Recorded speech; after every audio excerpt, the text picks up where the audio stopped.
10 জাতীয় সংসদ নির্বাচনের ভোট শুরু হবে সকাল 7:30টায়।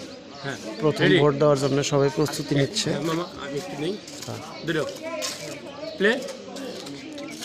মানিকগঞ্জের এক আসনে গিরদৌলতপুর শিবালয়ে আমি মহাদেবপুর ইউনিয়নের বরঙ্গাইল সরকারি প্রাথমিক বিদ্যালয়ে আজ উৎসবমুখর পরিবেশে যারা ভোট দিতে এসেছেন সকাল সকালেই আমরা দেখছি সারিবদ্ধ লাইন, তারা ভোটের জন্য প্রস্তুত। যার যার হাতে তাদের টোকেন নিয়ে তারা ভোট কেন্দ্রে প্রবেশ করবেন। বরঙ্গাইল সরকারি প্রাথমিক বিদ্যালয় কেন্দ্রে আমরা দেখতেছি উৎসবমুখর পরিবেশে ভোটের জন্য ভোটাররা এসেছেন। সকাল সকালে তাদের ভোট দিয়ে তারা তাদের নির্ধারিত প্রার্থীকে জয়যুক্ত করবেন।